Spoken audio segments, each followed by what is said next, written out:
estar aquí un ratito hablando sobre lo que es la propiedad intelectual y vamos a enfocar entonces los temas en lo que es esos aspectos académicos, vamos a estar dando ejemplos, el público, ¿verdad?, que tenemos casi siempre cuando hacemos este tipo de taller en el CEA, ¿verdad?, son profesores y estudiantes graduados y estudiantes subgraduados, así que, ¿verdad?, yo voy a enfocar el tema principalmente es en el uso de la propiedad intelectual y la academia, pero siempre me gusta incluir todos los aspectos de la propiedad intelectual, porque sé que en muchas ocasiones en nuestros mismos salones nos encontramos con estudiantes que tienen ese interés, ¿verdad?, tanto para emprender como para la creación de algún proyecto en el salón, y de pronto ese proyecto que se hace en el salón, producto de la clase, podría convertirse en un emprendimiento que entonces ellos necesitan conocer esos temas de propiedad intelectual. Así que por eso me gusta, ¿verdad?, siempre incluir todos los temas de propiedad intelectual, aunque algunas personas me dicen, ay, pero eso como que tiene que ver con emprendimiento, pero sí, tiene que ver con emprendimiento y tiene que ver también con lo que es el aspecto académico. Así que diciéndoles, ¿verdad?, esto, también les quiero mencionar que todo aquel material, ¿verdad?, mucho material que vamos a estar aquí discutiendo tiene que ver con leyes, ¿verdad?, porque vamos a estar hablando de las diferentes leyes de propiedad intelectual. Y la intención es presentarlo de manera y con propósitos educativos. No se debe considerar como un asesoramiento legal, ¿verdad?, ni la jurisprudencia vigente. Para eso usted, ¿verdad?, consulta a un abogado o abogada especializado en temas de propiedad intelectual que le pueda ayudar en eso. Hay veces que surgen preguntas, ¿verdad?, que a veces uno como que tiene la duda, o le dice, mira, esto podría considerarse un aspecto legal.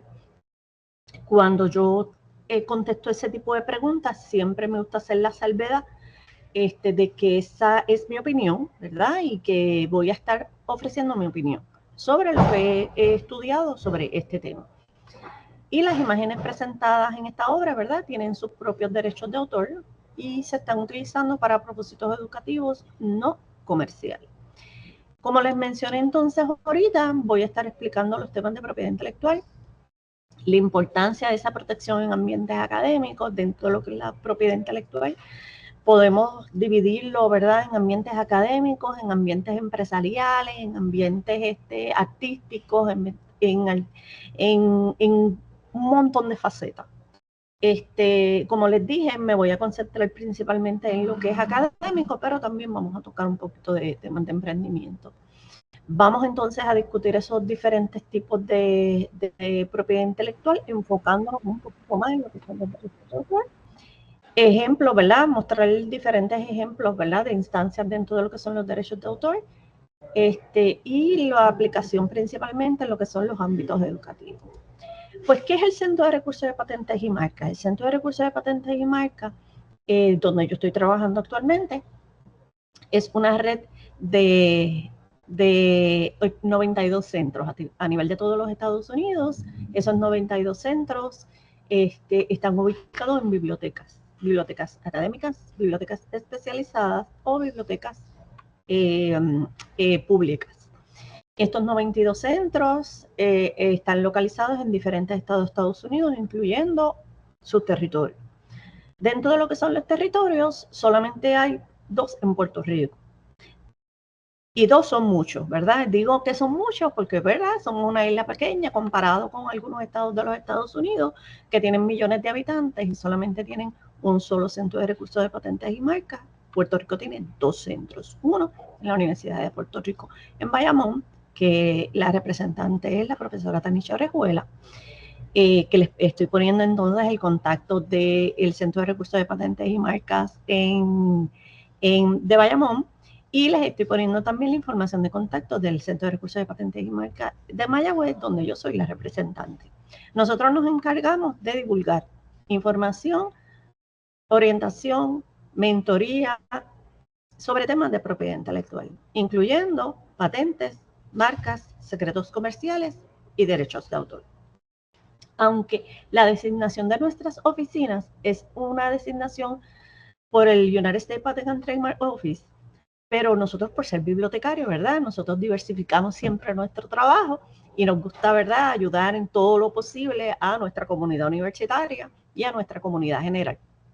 Así que entonces también nosotros incluimos los temas de derechos de autor en nuestros talleres, presentaciones y divulgación educativa, ¿está bien?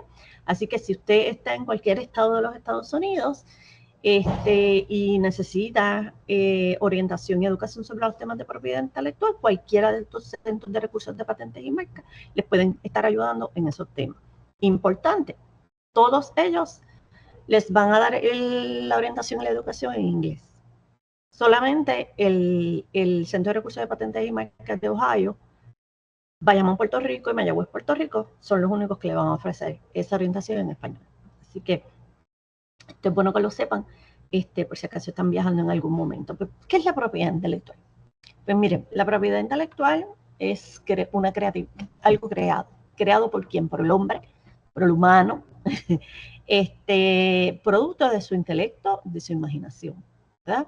Hay veces que hay muchas personas que tienen una creatividad extraordinaria, que son artistas, ¿verdad? Que se les puede considerar artistas, pero también hay otros tipos de creatividad, no solo la artística, sino que también la creatividad para hacer objetos, resolver problemas, hacer modelos de negocio, hacer procesos de manufactura en una fábrica o en una industria. Todo eso se puede considerar creatividad. La propiedad intelectual son legislaciones que se crean, ¿verdad?, por el gobierno con la intención de que esa creación, producto de la intelectualidad de las personas o de la creatividad de las personas, pueda ser protegida. ¿Con la intención de qué? De proteger los derechos que ese autor tiene, con la intención de que el dueño de ese producto, negocio, aparato, cosa, modelo de negocios o modelo o proceso de manufactura permita que esa persona pueda sacar provecho económico o comercializar esa obra creada. Así que prácticamente la intención de la ley es proteger esa creatividad a través de diferentes leyes, tanto leyes estatales como leyes federales. ¿Qué se puede proteger entonces bajo esas leyes de propiedad intelectual? Pues se pueden proteger obras de arte, afiches, pósters, libros, contenidos de páginas web, tesis, ensayos, artículos de revistas, productos, películas, los personajes de una película, la música de la película, el logo de la película. Se puede proteger el arte plástico, ¿verdad?, el artístico, las bellas artes, las canciones, los bailes, las obras de teatro, una coreografía, un diseño arquitectónico, una fachada de un edificio. Se puede proteger bajo las leyes de propiedad intelectual los sonidos que relacionen ese sonido con un producto, como el sonido de Windows. Cuando usted sube su computadora y su computadora tiene un sistema operativo Windows, usted va a escuchar este sonido. Ese sonido es un sonido exclusivo de Microsoft. Y Microsoft entonces les permite, la ley de propiedad intelectual les permite proteger esa propiedad intelectual para relacionarla con ese producto o ese servicio. Ustedes me están escuchando bien, ¿verdad? Me gusta seguir hablando. Sí, se escucha muy bien. Se escucha muy bien, doctora. Está bien, muy bien, muy bien. Me gusta saber si me están escuchando porque hay veces que uno se queda. Gracias, Alma. Perfecto, Héctor. Me gusta siempre preguntar, que hay veces que uno no se vaya a quedar hablando solo.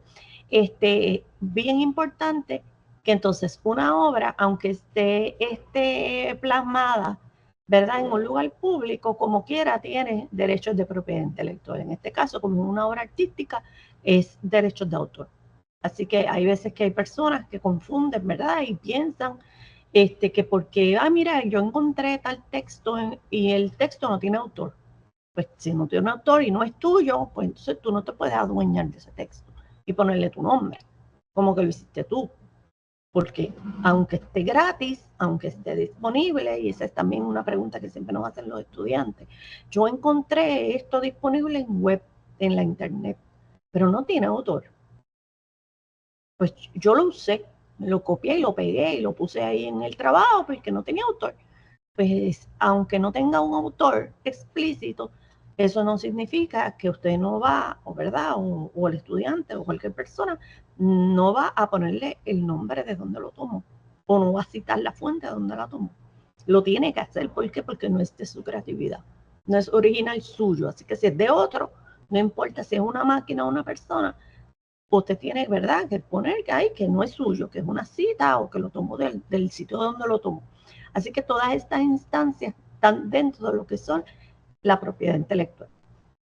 Lo mismo pasa con los aparatos, los videojuegos, el software, el aparato como tal o la máquina, la funcionalidad de una máquina de videojuegos, también tiene derechos de propiedad intelectual, en este caso bajo patente.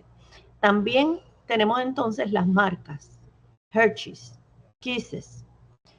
La forma de este chocolate tiene un registro de marca exclusivo que le pertenece a Hershey's.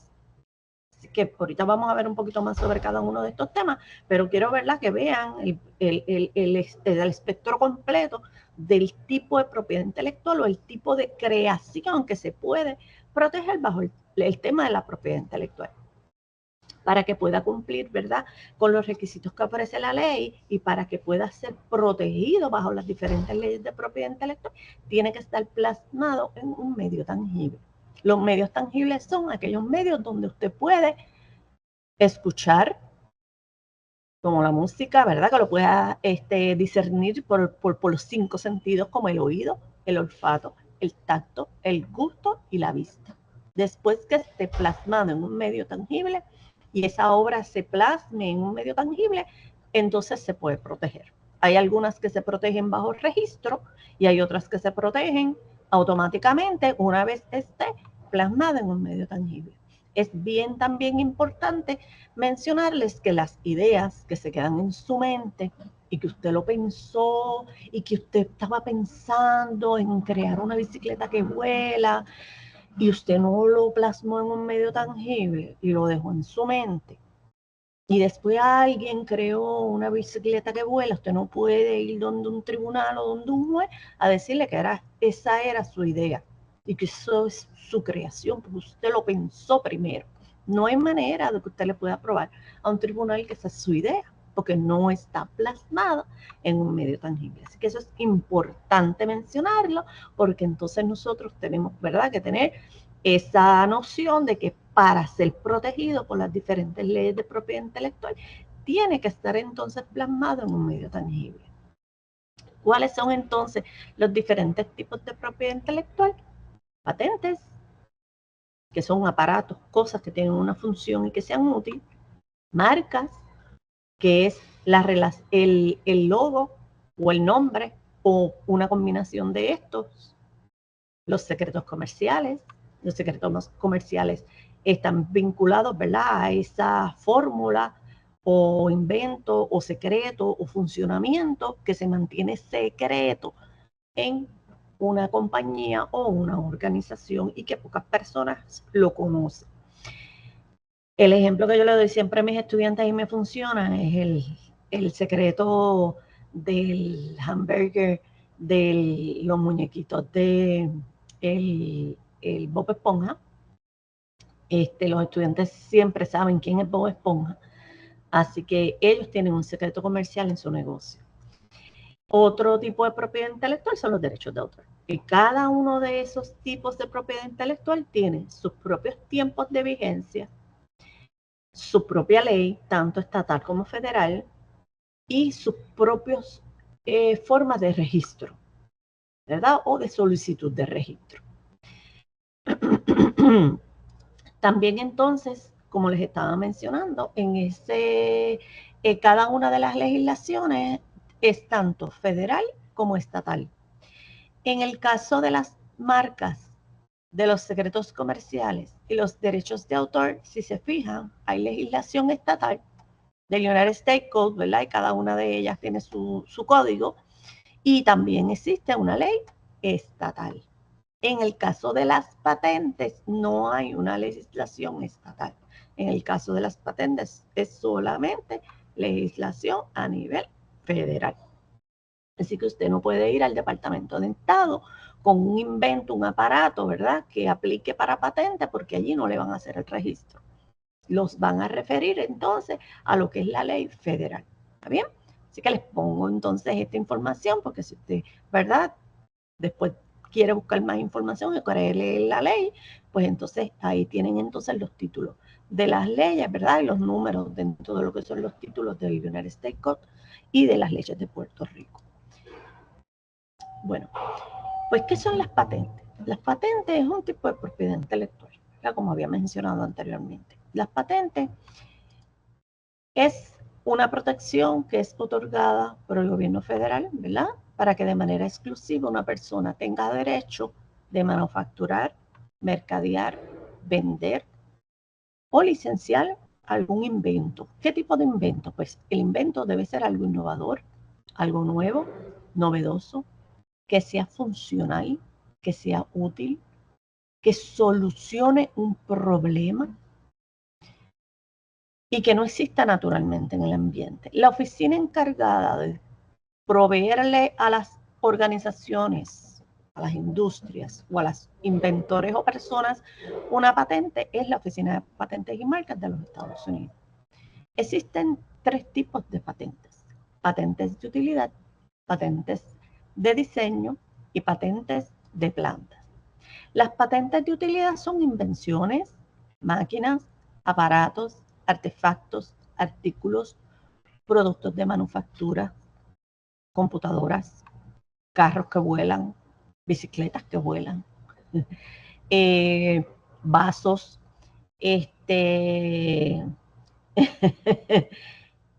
Iliana me está haciendo una pregunta y dice, no sé si lo va a discutir, pero ahora con la inteligencia artificial, ¿qué se plantea con la propiedad intelectual? Pues mira, sí lo voy a discutir un poquito más adelante, pero todavía los diferentes gobiernos a nivel mundial están discutiendo los asuntos de la propiedad intelectual. Se han modificado un poquito las leyes de propiedad intelectual, principalmente las que tienen que ver con derechos de autor, pero todavía hay mucha discusión sobre el asunto. Pero el principio básico de casi todos los países en el asunto de la inteligencia artificial es que la producción o la creación tiene que haber sido hecha por un humano. Y la inteligencia artificial no es un humano. Así que, yéndonos por ahí, más o menos eso es lo que se está planteando en las diferentes oficinas de propiedad intelectual a nivel mundial y sobre todo con la Oficina Mundial de Propiedad Intelectual, que es la que está, ¿verdad?, liderando a nivel mundial los temas. Les tengo una referencia más adelante cuando estemos hablando de derechos de autor sobre la posición de la Oficina de Copyright.gov, que es la Oficina de Derechos de Autor de los Estados Unidos, que tiene una página dedicada toda a lo que es el tema de la inteligencia artificial y los derechos de autor, pero también incluyen algunos otros tipos de propiedad intelectual. Pero gracias por la pregunta, Iliana, porque se está convirtiendo en algo muy interesante. Esto va evolucionando, mira, así bien rápido. Esa información que tú encontraste ayer o que yo encontré ayer o antes de ayer o hace 3 días sobre el tema de la propiedad intelectual y la inteligencia artificial, hoy pudo haber cambiado, porque en las oficinas de propiedad intelectual están recibiendo insumos y están todavía produciendo información sobre el tema de la inteligencia artificial. Pero la constante en esas oficinas de propiedad intelectual es que para que sea considerado como una protección de propiedad intelectual, tiene que ser una creación humana. y no necesariamente, ¿verdad?, de una máquina. Sí podemos utilizar las máquinas para que nos ayuden, ¿verdad? Y para que nos mejoren quizás el proceso de esa creación, pero tiene que ser creada por un humano para que se pueda considerar como una propiedad.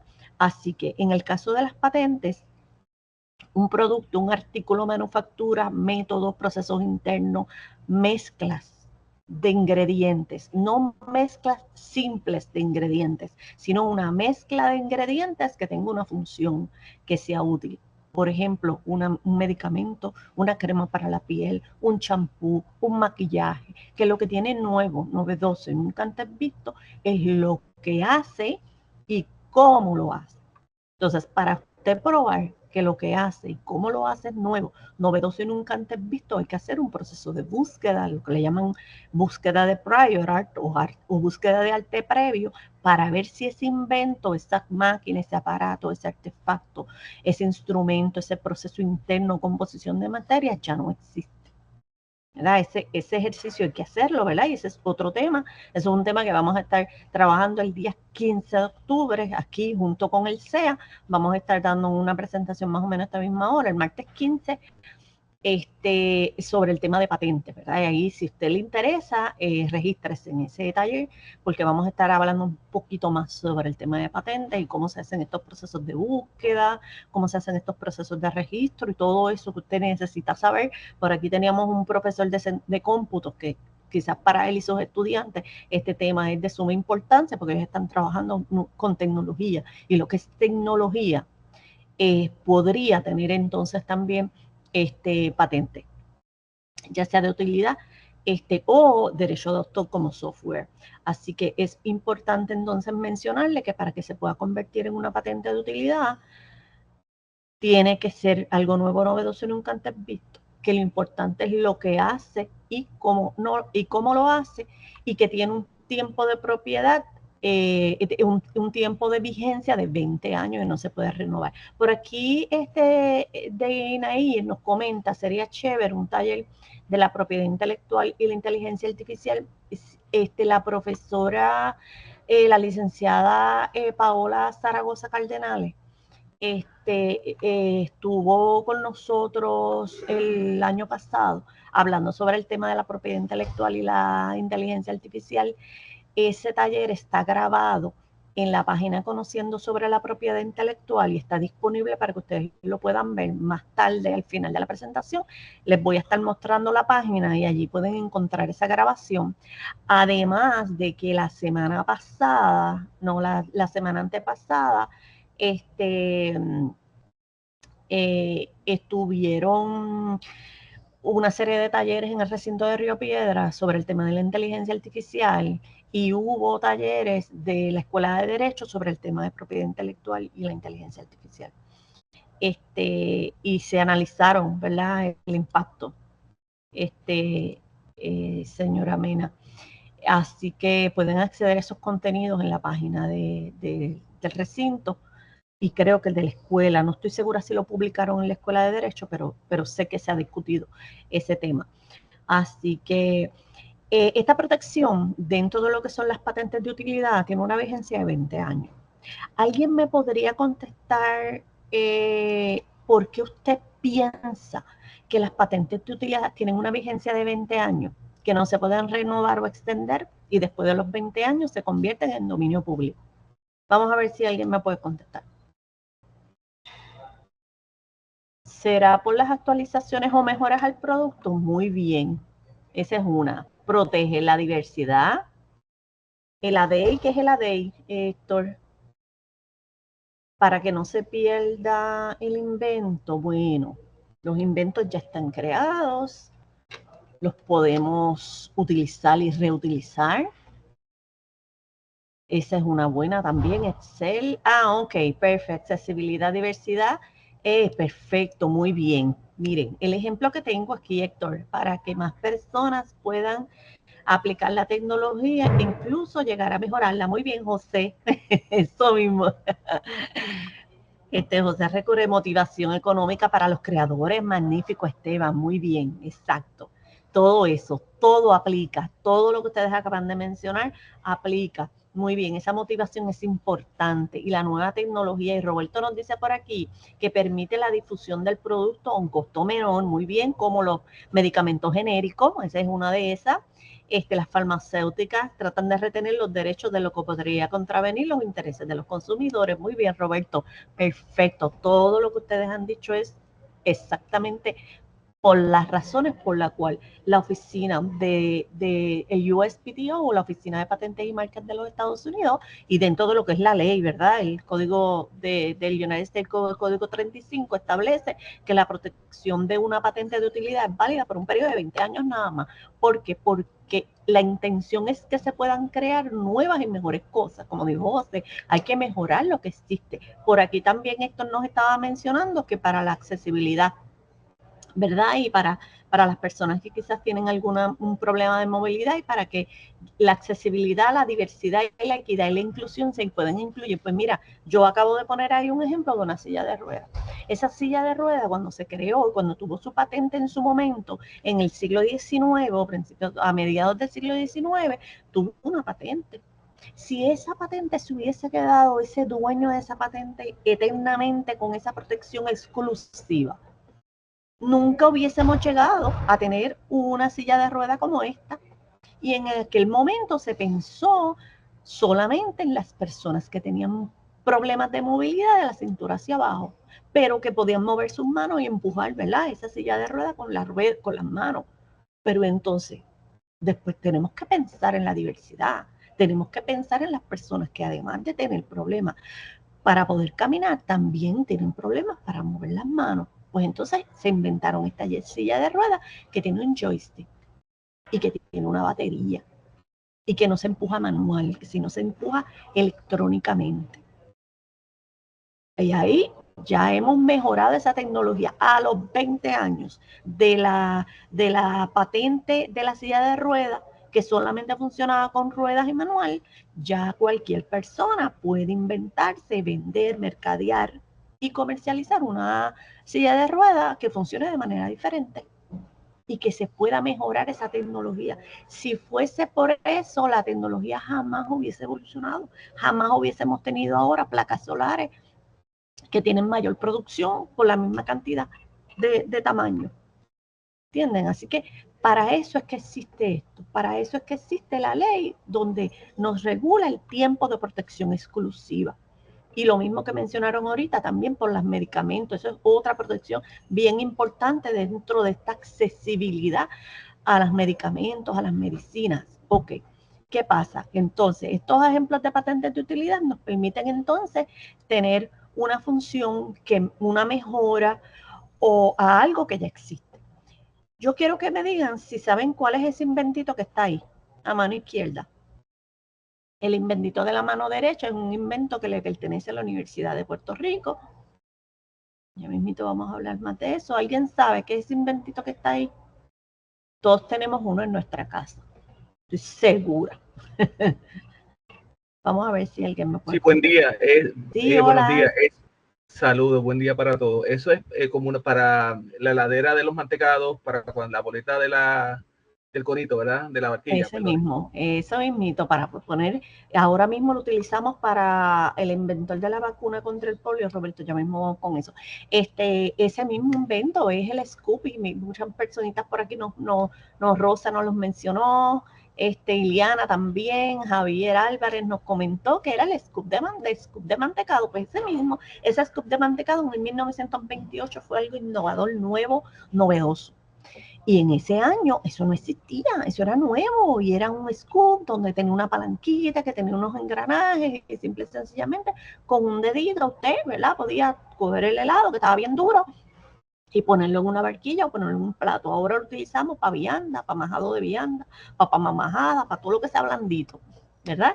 Así que este scoop en su momento tuvo una solicitud de patente en 1928, tuvo 20 años de protección exclusiva para el dueño de ese invento, y a los 20 años se convirtió en dominio público y todos nosotros tenemos un scoop de eso, de otro color, de otro material. Algunos son de plástico, otros son de aluminio, otros son de otro material. Así que estas innovaciones que existen, ¿verdad? Están aquí para mejorarnos, ¿verdad? Nosotros nuestra vida, ¿verdad? Y para mejorar la tecnología o la industria, y tiene sus tiempos de producción. Me dice Roberto por aquí, si recuerdo bien, el inventor de la vacuna contra el polio, John Sack, no quitó patentizar la vacuna. Perfecto, muy bien, cierto. Le regala la vacuna. Y también en la química, si no me equivoco, Marie Curie, cuando ella estaba trabajando en química, ella inventó un elemento y ella no lo quiso patentizar, porque ella lo quiso dejar para que todo el mundo pudiera utilizarlo para mejorar la tecnología, ¿verdad? Y que el mundo entero lo pudiera utilizar. Y así sucesivamente hay muchos, cierto, Deinair, benditas las manos que lo inventó, y hay muchos inventos que las personas los crean y los dejan libres, ¿verdad? Y aunque tengan una patente otorgada, divulgan públicamente el invento y le permiten a las personas, pero tienen que divulgarlo.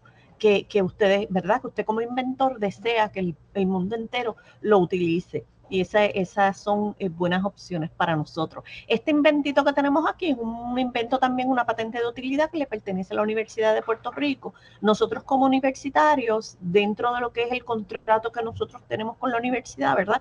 Tanto para los profesores como los empleados, si nosotros nos inventamos algo dentro de la institución, con los recursos de la institución, con la computadora de la institución, con el internet de la institución y con el tiempo que la institución nos paga a nosotros, ese invento, en lugar de pertenecernos a nosotros, le pertenece a la universidad, ¿verdad? Eso es un acuerdo de una ley, ¿verdad? De una certificación de patentes que tiene la universidad, donde nosotros como empleados, aunque la idea sea mía y la creatividad sea mía, si yo utilizo los recursos y el tiempo institucional, ese invento le pertenece a la universidad. Más sin embargo, cuando, igual que los cursos, Héctor, ahí dependiendo, si por ejemplo a ti te contrataron para dar un curso y un módulo y te dijeron, tú vas a hacer un módulo y un curso así, así, asado, pues entonces ese módulo y ese curso le va a pertenecer a la institución, cierto es. Pero si a ti te contrataron como profesor y no te especificaron qué era lo que tú tenías, sí. Si a ti no te especificaron y pueden leer la certificación, está disponible más adelante en la presentación y también está disponible en la página Conociendo sobre la Propiedad Intelectual, y a ti solamente te contrataron y te dijeron, mira, yo te voy a contratar para que tú des un curso de biología, pero tú como profesor determinaste la presentación que vas a dar, hiciste la investigación, incluiste los contenidos, escribiste un libro, escribiste un folleto, hiciste una página web, ese contenido es tuyo, bajo derechos de autor. Porque la certificación de la Universidad de Puerto Rico establece que lo que es derecho de autor le pertenece al profesor. Y repito, si es que ya a ti te dijeron que era lo que querían y a ti te contrataron específicamente para eso, entonces sí le pertenece a la institución cuando es derecho de autor. ¿Está bien? Por aquí Liana nos dice, profesora, lo mismo pasa con los nombres de las tiendas. Hablo específicamente del nombre de la tienda Target. Yo sabía que me iban a hacer esa pregunta. Que no puede venir a Puerto Rico porque hay un rental car con ese nombre. Pasa algo similar. En el caso de Target es una marca comercial. Esa marca comercial en Puerto Rico, en el Departamento de Estado, se registró, si no me equivoco, en 1956 o 55. ¿Qué pasa? Que entonces hay una tienda que se llama igual, que tiene el mismo logo, con la misma forma, con el mismo font, la misma letra, y el logo es el mismo color y todo. Pues ellos hicieron una tienda en los Estados Unidos y ellos venden lo que quieran allá en los Estados Unidos. Ellos hicieron un registro en el USPTO bajo marca. Chévere, magnífico. Ellos allá y nosotros acá. Pero ¿qué pasa? Que aparente y alegadamente, digo aparente y alegadamente porque no hay nada oficial, Target tenía la intención de venir a Puerto Rico. Y entonces se empezó a especular que ellos no podían venir a utilizar ese nombre y ese logo porque ya aquí existía esa marca. Y eso es correcto. Ellos no pueden utilizar ese logo y esa marca en Puerto Rico porque ya en Puerto Rico existe previo a la llegada de Target de Estados Unidos en Puerto Rico. Y la ley de Puerto Rico establece que si tú quieres hacer negocio en Puerto Rico, tienes que registrar en Puerto Rico. Así que esa es una pregunta que me hacen siempre. Así que nos hemos puesto a investigar sobre el tema y eso es lo que establece la ley en el caso de Puerto Rico, que para poder hacer negocio en Puerto Rico tienes que hacer un registro en el registro de marca en Puerto Rico. Así que estos son detalles, ¿verdad?, interesantes dentro de lo que esto es toda la propiedad intelectual. Así que entonces, tenemos aquí patentes de utilidad, como les mencioné. Estas dos son dos patentes de utilidad. Una patente de utilidad que pertenece a un inventor en específico, una persona que él es el dueño exclusivo de ese invento, y una patente que le pertenece a, en este caso, a la Universidad de Puerto Rico. Si usted tiene un negocio o tiene una industria y usted quiere que todas las patentes que se generen dentro de ese negocio le pertenezcan al negocio como tal, pues usted lo puede hacer, ¿verdad? Porque entonces en lugar de ponerle el nombre del inventor, lo incluye como un asignee, o que ese invento está asignado a esa industria. ¿Bien? Otro tipo de patentes son las patentes de diseño. La patente de diseño es un tipo de patente donde la consideración importante no es lo que hace, ni cómo lo hace, que la consideración importante es el aspecto físico, apariencia ornamental de ese invento, ya sea su forma, los colores, la textura y los materiales. Y les pongo entonces, por ejemplo, un zapato. El zapato nosotros lo utilizamos para ponernos en los pies, caminar con él, ¿verdad? Entonces vienen unos zapatos de unos diseños en específico, en este caso un zapato con un tacón en espiral. Ese tacón en espiral es distintivo y lo hace diferente a otros zapatos. Así que se puede someter un registro de patente de diseño ante el USPTO.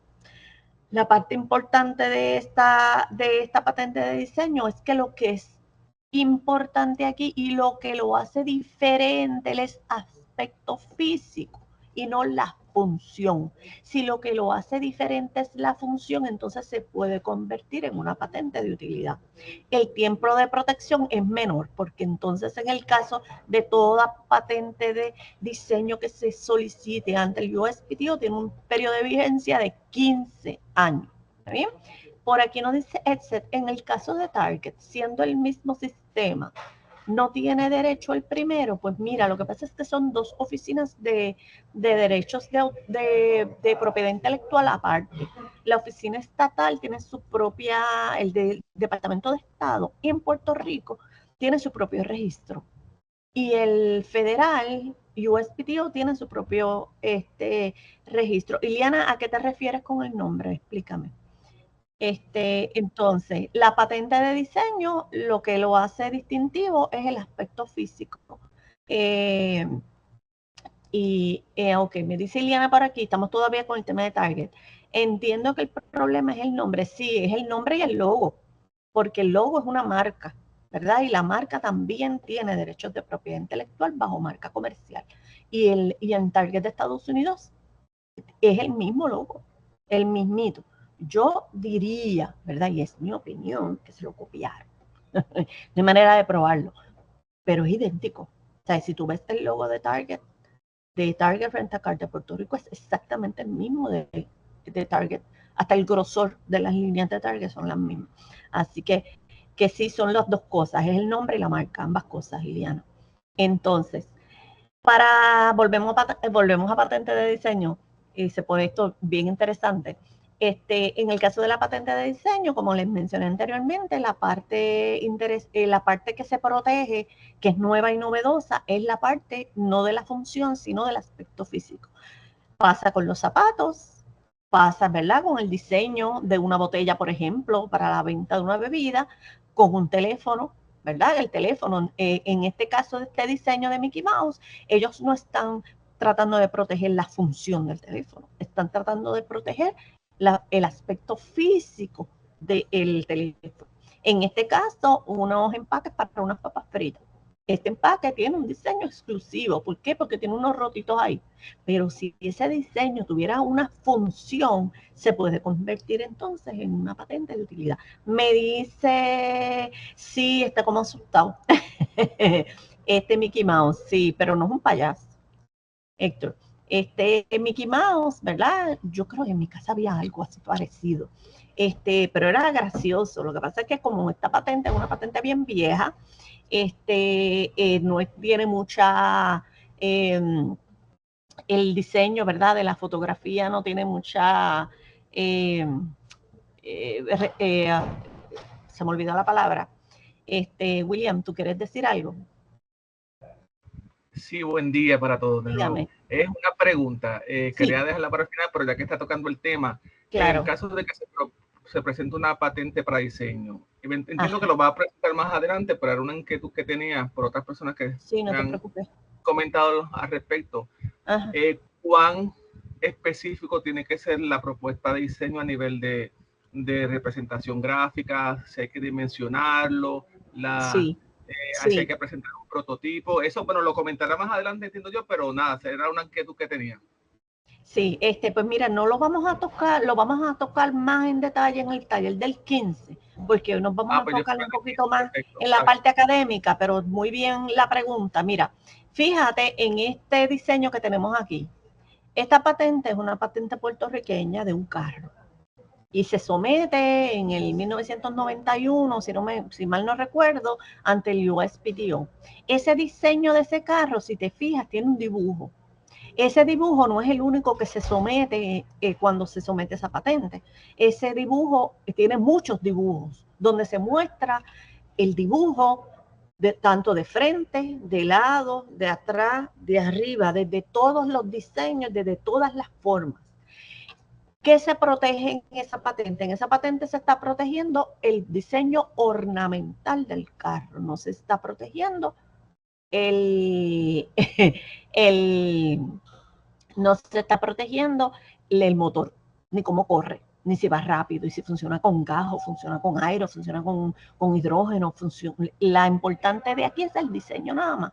Entonces se presenta el diseño y cuando se somete esa solicitud se tiene que especificar las dimensiones, se tiene que especificar las líneas, se tiene que hacer bien detallado.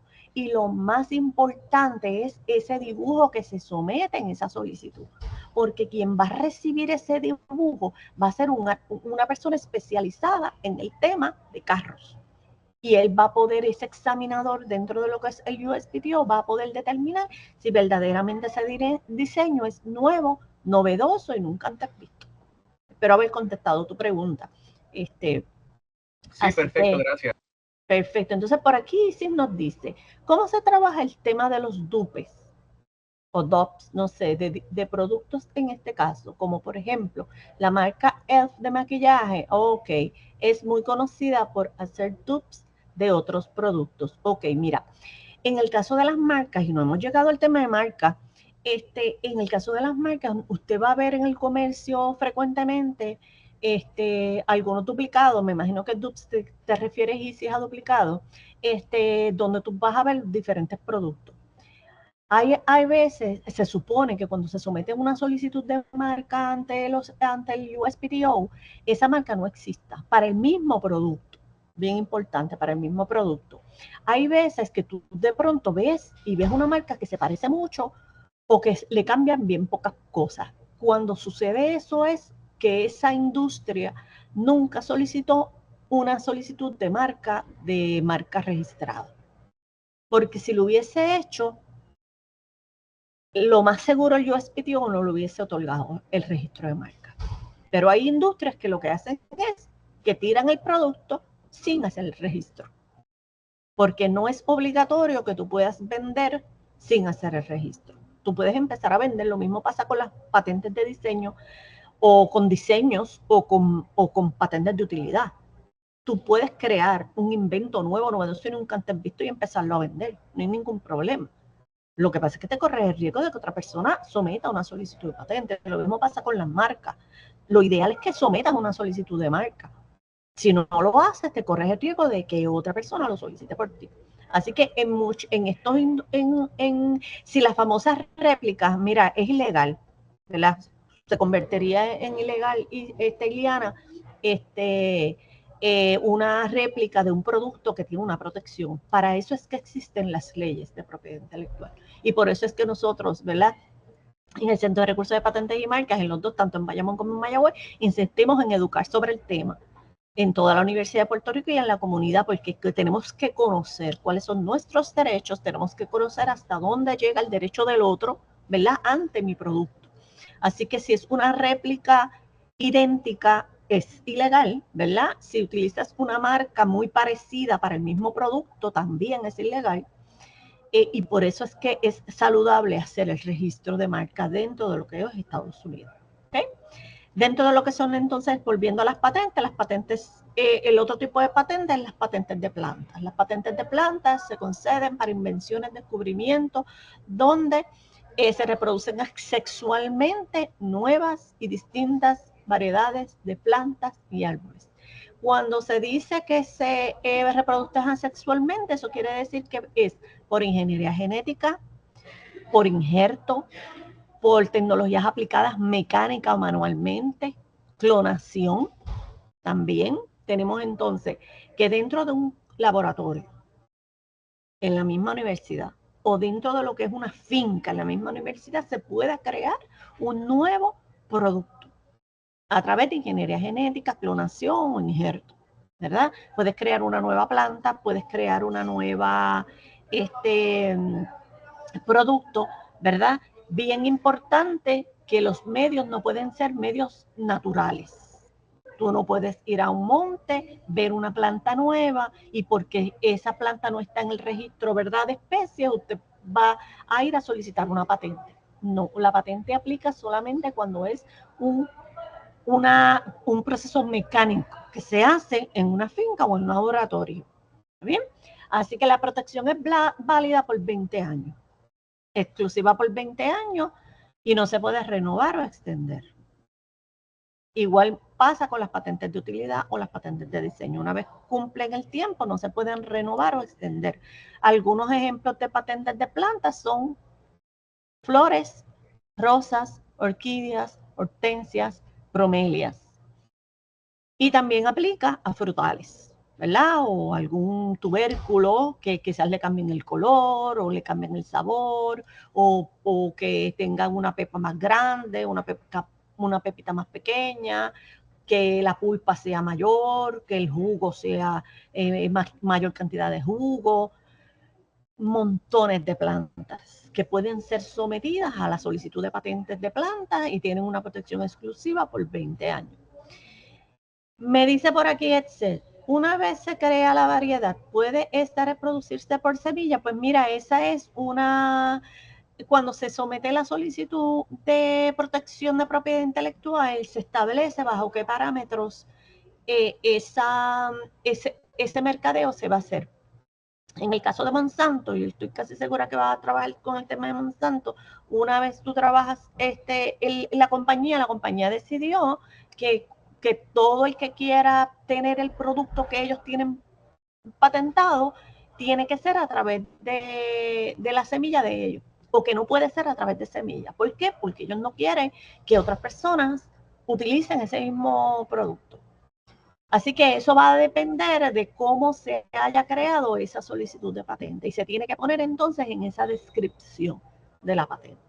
Y va a depender, no es necesario y exclusivo de uno en específico. Wilma, tú ahí escribiste el número de registro de Target ¿verdad? Para referencia de todos nosotros. ¿Cuáles son entonces los requisitos para una patente? Pues mira, tiene que ser innovador, nuevo, único, novedoso, nunca antes visto, que no exista naturalmente en el ambiente, que sea no obvio. Todas estas solicitudes las revisan, ¿verdad?, ante el USPTO y ellos determinan, ¿verdad?, si te dan la patente o no te dan la patente basado en la novedad o la solución del problema que resuelve, ¿verdad? El tema de patente lo vamos a tocar, ¿verdad?, más de lleno en el día 15 de octubre, ¿verdad?, con el SEA. Ahora vamos para el tema de las marcas, que sé que están bien interesados en el tema. ¿Qué es una marca? Una marca es un derecho, ¿verdad? La marca comercial es un derecho, ¿verdad?, otorgado por el gobierno federal a una palabra frase, lema, sonido, símbolo, emblema, logotipo o una combinación de esto, ¿verdad? Que es utilizado, bien importante, para relacionar ese lema, sonido, símbolo, emblema, producto, o frase con un producto en específico. Una cosa es el nombre comercial de tu negocio, ¿verdad? Mi negocio se llama La Fonda de Tita. Ese es el nombre comercial de mi negocio. Pero en la Fonda de Tita, que es el registro comercial que yo voy a hacer en el Departamento de Estado, se diferencia de las galletas que yo vendo en la Fonda de Tita. Y mis galletas se llaman galletas Tita. Y el logo de mis galletas es una galletita con dos manos y unos ojos. Ese logo de esas galletitas yo lo voy a registrar como una marca comercial. El nombre de las galletas Titas yo las voy a registrar como un logo comercial para vender galletas. Son dos cosas diferentes. Una cosa es el registro del comercio y otra cosa es el registro de la marca del producto. Y ese producto es un producto que se registra bajo marca comercial. Así que son dos cositas diferentes. Lo menciono porque esa es una pregunta bien frecuente que me hacen los emprendedores, que entonces ellos me dicen, no, pero es que ya yo lo registré. Ajá, ¿y qué fue lo que tú registraste? Pues yo registré el nombre de mi comercio. Porque el gobierno de Puerto Rico exige a toda persona que vaya a hacer un negocio en Puerto Rico que tiene que registrar ese comercio. Pero una cosa es el nombre del comercio y otra cosa es la marca del producto que tú estás vendiendo. Así que es una combinación de aspectos en cuanto a lo que es marca comercial.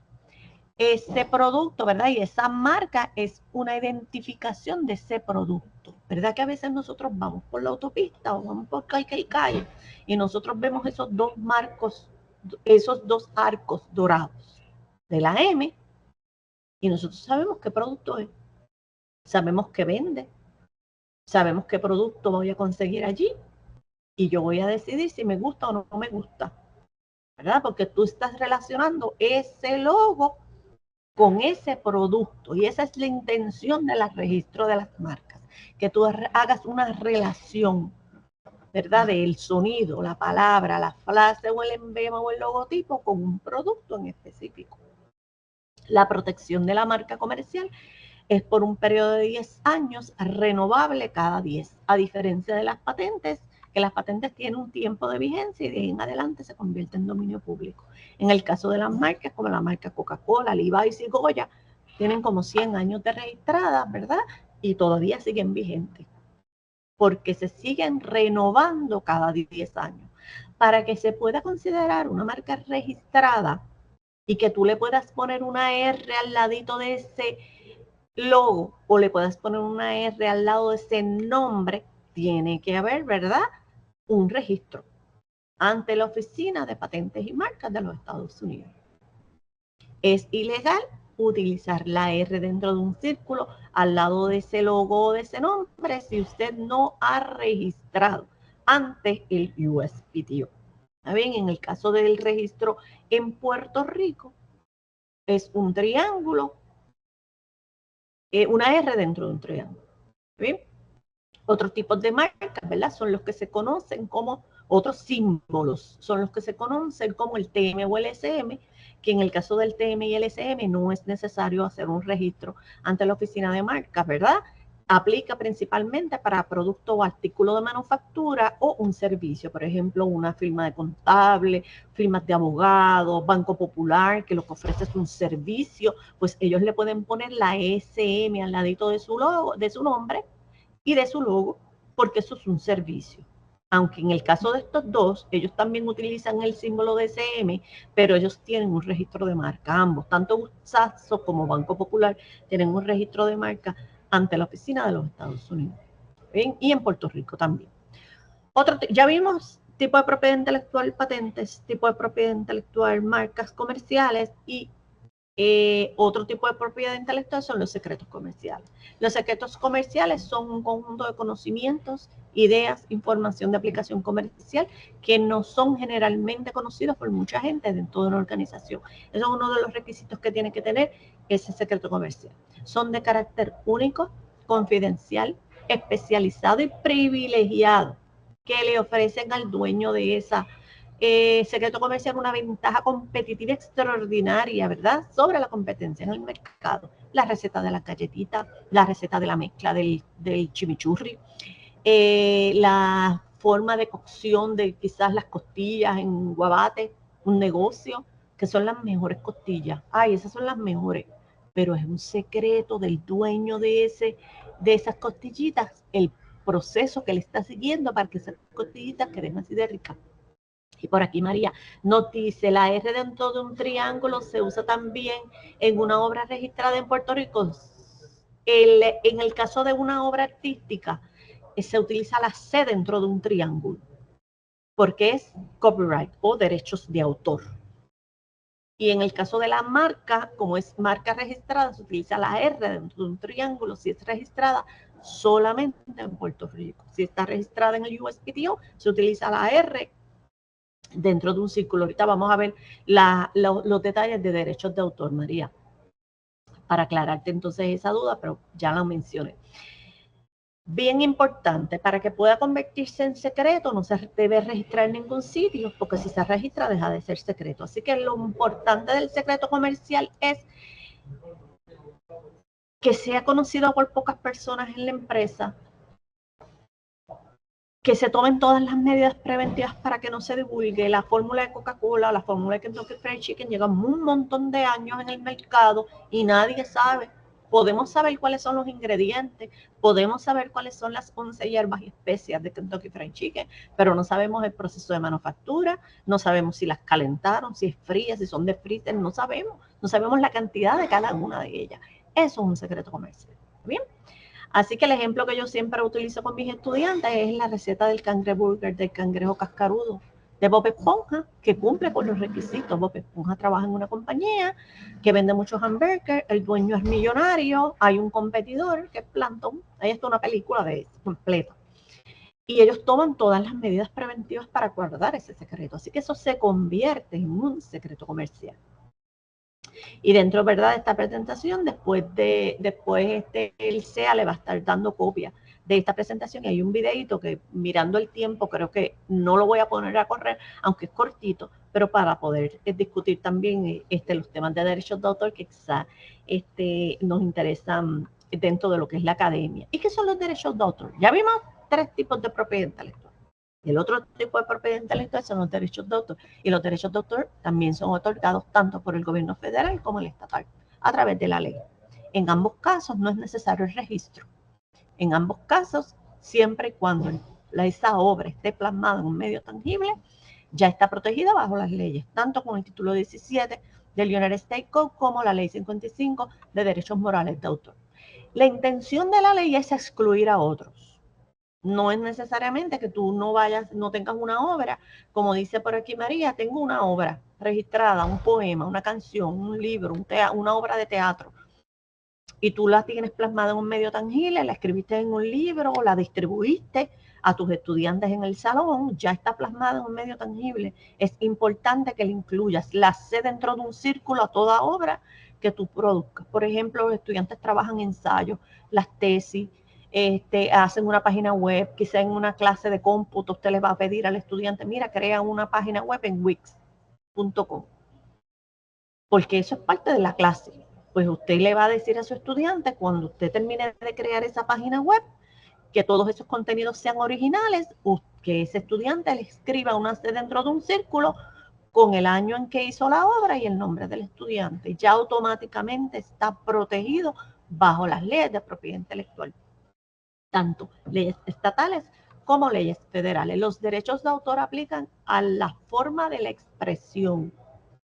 Bien importante. Ahorita di el ejemplo de un profesor de biología que creó unos módulos y que creó un curso, que creó un libro. La definición de célula es la misma. Las partes de las células es la misma. Lo que pasa es que tú, como creador de contenido, hiciste un dibujo original de las partes de la célula y explicaste lo que es la célula de una manera original y creativa. Ese es tu derecho de autor. La forma en que tú expresaste lo que es la biología, aunque expresaste lo que es la célula o expresaste a través de un dibujo artístico las partes de la célula. Así que eso es lo que se protege. Porque tú vas a una biblioteca y encuentras 20 libros que se llaman igual Introducción a la Biología. Pero cuando tú vas adentro, hay ciertas diferencias, porque cada uno de esos autores utilizó su creatividad para plasmar esa obra. Usted puede encontrar por ahí 20 presentaciones sobre derechos de autor o sobre propiedad intelectual, pero cada uno de nosotros utilizó nuestra originalidad para impartir la clase, para decir lo que dijo o para expresar ese contenido dentro de nuestras presentaciones. Así que eso tiene derechos de autor. La obra debe estar plasmada en un medio tangible y en un original, ¿verdad? Al momento de la solicitud del registro.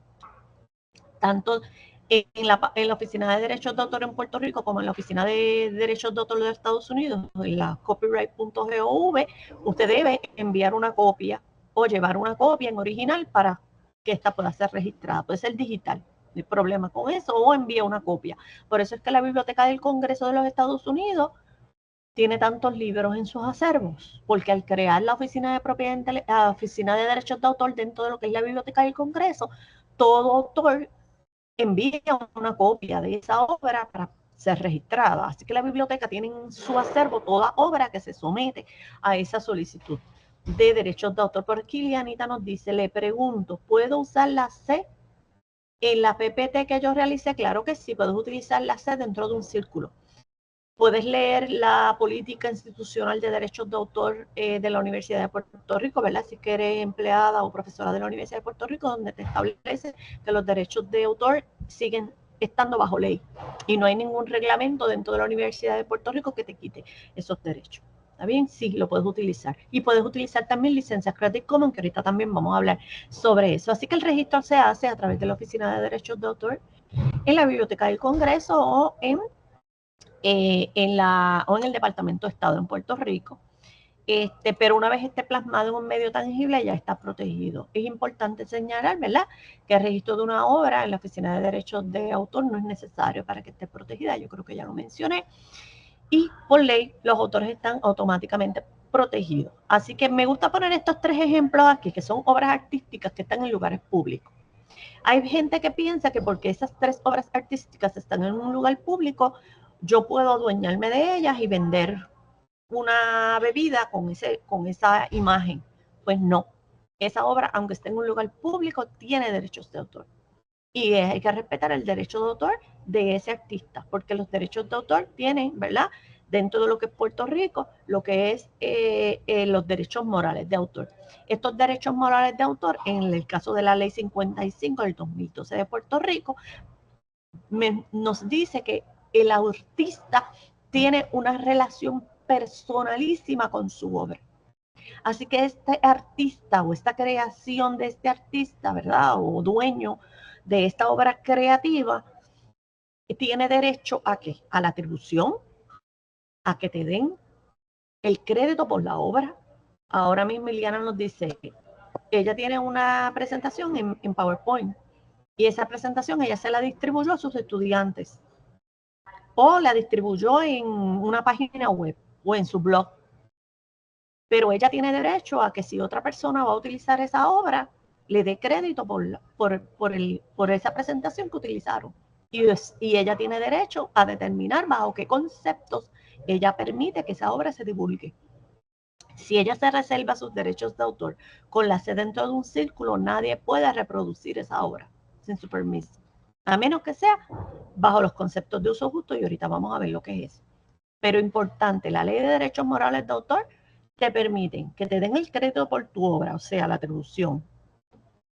Tienes derecho al retracto. Te puedes retractar de algo que tú hiciste, de alguna obra que tú dibujaste. Si tú dibujaste, qué sé yo, eso pasa mucho cuando es religioso, por ejemplo. Hay un artista que hizo una obra de un Jesús crucificado y le añadió unos elementos, qué sé yo, satánicos, por ejemplo, pues después ese artista se convirtió a la religión y se arrepiente de esa obra, pues él tiene derecho a que no lo vinculen con esa obra.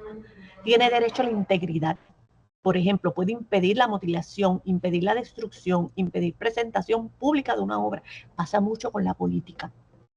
Por ejemplo, hay artistas que no le permiten a candidatos a puestos electivos o de partidos políticos en específico que utilicen su obra. Ni su arte, ni su obra, ni sus canciones.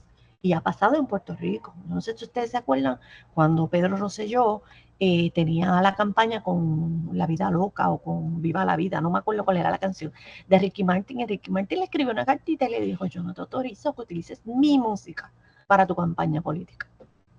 Y él no pudo utilizar su música para su campaña política. También hubo otra candidata, si no me equivoco, fue Alexandra Lúgaro, que utilizó las obras de arte de Santurce Slay para un video. Pues los artistas de Santurce Slay le dijeron: cese y desista, no puedes utilizar mis obras a tu campaña, aunque yo esté de acuerdo contigo o no. No te autorizo que lo utilices, y ella tuvo que retirar esa obra. La Copa de la Vida, esa misma, yo creo que fue la Copa de la Vida. Así que el artista también tiene derecho, dentro de lo que son las leyes de derechos morales de autor, al acceso razonable a su obra. Tú puedes ser artista, vender tu obra por $1 millón y ese dueño la puede poner en su casa en un mural bien bello, pero un día tú te quieres inspirar y dices: yo quiero tener acceso a mi obra. Y le tienes que dejar, tú como dueño, ¿verdad?, de la obra, que la compraste por $1 millón, le tienes que dar acceso razonable a la obra, al artista, porque hay una relación personalísima con esos derechos morales de autor. En el caso de la ley federal, aplica lo que es el VARA Act, que es una aplicación de lo que es la ley de derechos de autor para obras audiovisuales, lo que es el visual arts, dentro de lo que son los derechos de autor. Por aquí me dice Roberto Echevarría: una editorial pública, por ejemplo, el Diario de Cristóbal Colón, le añade un estudio introductorio. Presumo que ese estudio le confiere derechos a la editorial si le confiere derecho a la parte de la editorial, pero el diario es de dominio público. Pero sí, a la parte que le corresponde a la editorial. Por ejemplo, hay montones de editoriales que publican El Quijote de la Mancha por ahí. La obra El Quijote de la Mancha está en dominio público hace un montón de años, ¿verdad? Porque en el caso de los derechos de autor, la vigencia son 70 años, hasta, la vida completa del autor hasta 70 años después de su muerte, ¿verdad? Según el Acuerdo de Viena, montones de acuerdos internacionales, ¿verdad? Así que la obra de El Quijote, el Don Quijote, el ingenioso hidalgo Don Quijote de la Mancha, es una obra que está en dominio público. Pero yo como editorial puedo tirar una copia y venderla. No hay problema con eso, porque entonces yo le estoy añadiendo algo a esa obra para poder venderla. Y eso pasa, ¿verdad?, bien a menudo. Hay montones de copias que la hacen. Pero la parte que se reserva el derecho de autor es la parte de la que ellos le añaden ese estudio introductorio, o el prefacio, o los comentarios, o le añaden una unidad educativa dentro del texto. Pues ellos se adueñan de esa parte nada más, no de la obra como tal de Don Quijote, porque el Don Quijote sigue siendo el mismo autor. Así que todas estas vertientes dentro de lo que son los derechos morales de autor, para que entonces usted pueda representar esos derechos de autor en esa obra, pues existe una manera, que es utilizando la C dentro de un círculo, poniéndole entonces el año en que se creó la obra y añadiéndole el nombre del autor o el titular de la obra, que en este caso puede ser una persona o puede ser una compañía, o la Universidad de Puerto Rico, por ejemplo. Por aquí Dharma nos dice: es posible que fotos viejas se registren, aunque quien las registre no tomó las fotos. A veces esas cosas pasan. Se supone que el dueño de la obra sea la persona quien tomó la fotografía, ¿verdad? Es el dueño del derecho de autor de la obra. A menos que, por ejemplo, hay veces que la gente utiliza fotos viejas para un libro de historia. ¿verdad? Y en ese caso se hace una nota donde dice esas fotografías fueron tomadas de tal y se le da el crédito al autor original de la obra. Pasa de todo, Dharma, pasa de todo, podemos ver de todo. Se supone que le pertenezcan al autor original, que fue el que tomó la foto, a menos que el autor original que tomó la foto haya muerto hace más de 70 años. Así es para ese tipo de derechos de autor, entonces se convierte en dominio público y se pueden utilizar, pero no te puedes atribuir la obra como tuya, o otra persona no se puede atribuir la obra como suya. En el caso del Departamento de Estado en Puerto Rico, el registro es un mecanismo, ¿verdad?, creado por ley, ¿verdad? No es necesario registrarlo en Puerto Rico si ya tienes un registro en Estados Unidos, aunque siempre es saludable registrarlo en ambos lugares. Si ya tú tienes un registro en Puerto Rico, es bien recomendable también registrarlo en Estados Unidos porque te aplica, acuérdate que si tú registras en Puerto Rico, te aplica la protección solamente en Puerto Rico, y no te aplica en los Estados Unidos. Y aunque, como ya dije, si está plasmado en un medio tangible, usted puede, ¿verdad?, reclamar autoría de la obra. Bien importante, si usted va a hacer un reclamo judicial por un reclamo de una violación a sus derechos de autor, usted tiene que haber registrado la obra. Eso es bien importante, que usted lo conozca, y así que lo altamente recomendable es que registre, ¿verdad?, tanto estatal como federal. Y como les mencioné ahorita, dentro de lo que es el Departamento de Estado en Puerto Rico, usted puede hacer un registro de marca, un registro comercial y un registro de derechos de autor. No se hacen registro a lo que es el tema de las patentes. Vamos a ver, ya cubrimos aquí más o menos lo que son todos los 4 tipos de propiedad intelectual. Menciónenme, por favor, qué tipo de propiedad intelectual usted ve en esta imagen. A ver si recapitulamos esta parte y vamos entonces a trabajar con el tema de otras instancias dentro de lo que son los derechos de autor. Marca registrada, muy bien. ¿Cuál sería la marca para ti, Deyanira? Hello. El nombre. Sí. Patente, mira, lo encontraste, Roberto, muy bien. Casi nadie lo encuentra. Míralo aquí. Este es el número de patente de la plastilina. Sí, no la ves, ¿verdad? Play-Doh. Muy bien, es la plastilina Play-Doh. Sí, Play-Doh es una marca registrada como nombre genérico Play-Doh, pero también tiene un diseño exclusivo. Ese tipo de letra de la marca también es un registro de marca. Muy bien, Iliana. La patente que está por aquí, la plastilina es una composición de materia que tiene una función específica que es para jugar, ¿verdad? Para moldear. Y esa plastilina tiene un olor en específico que tiene un registro de marca, tiene una composición de materia que es no tóxica, que no se pone dura y tiene unas características que es una patente. También hay otro tipo de propiedad intelectual por ahí que todavía no me han dicho. Vamos a ver. Falta una. Ya vimos marca, productos exclusivos porque tiene una patente, ¿sí? ¿Qué más podría tener esta obra? Podría tener derechos de autor, porque tiene los diseños de los derechos de autor. Muy bien, Dharma, el diseño de los muñequitos que tiene en su empaque tiene derechos de autor. Muy bien.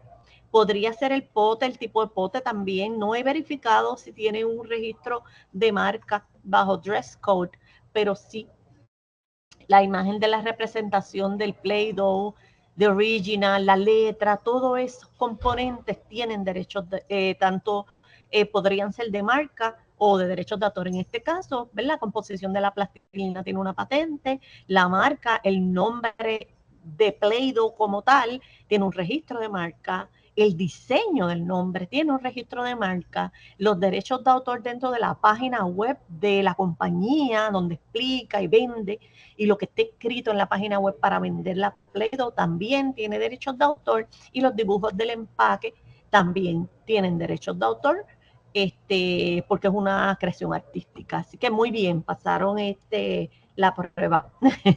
Así que Los derechos de autor, ya quizás tocamos algunos temas basados en sus preguntas, pero también los derechos de autor tienen otras vertientes, ¿verdad? Está la ley que no permite la distribución de una obra sin mi consentimiento, pero también está dentro de lo que es el trabajo de labor creativa de los profesores y estudiantes, ¿verdad? Son dueños de esa propiedad intelectual. Entonces, la certificación 140, 1992-93 nos dice que el personal docente y los estudiantes de la Universidad de Puerto Rico serán titulares de las obras creadas en el transcurso normal de las actividades académicas y de estudio. Y ahorita alguien estaba preguntando a esa presentación en PPT que yo hice para mi clase, ¿yo me puedo reservar los derechos de autor? Sí, tú te puedes reservar los derechos de autor según la certificación 140, que es la que está vigente, aunque es vieja, pero sigue vigente porque está basada en la ley. Pero puede pasar otra cosa, puede pasar que tú tengas un contrato, o puede pasar que en un momento específico ese contrato de trabajo con la universidad, que te dieron un programa de verano y estás haciendo una investigación o te contrataron específicamente para que tú hicieras un módulo para una clase en específica, entonces eso es lo que le llamamos el work for hire. Y el work for hire es cuando tú tienes un contrato de trabajo donde a ti se te especifica principalmente a petición del patrono que tú vas a hacer X o Y trabajo. Entonces ahí sí le pertenece a la universidad o al patrono, ¿verdad? Dependiendo quién sea ese patrono con el que tú estás haciendo ese trabajo. Eso es lo que le llaman obra por encargo. El patrono, la persona que comisionó la obra, es considerada el autor y el dueño de ese copyright, a menos, ¿verdad?, que medie, ¿verdad?, un acuerdo escrito. Eso pasa mucho con los estudiantes que tienen, que son diseñadores gráficos, o los profesores que son diseñadores gráficos, y entonces le piden un trabajo para alguien que va a vender un producto, y me dice, mira, tú me puedes hacer el logo de mi producto. Y tú dices, sí, también te voy a hacer el logo.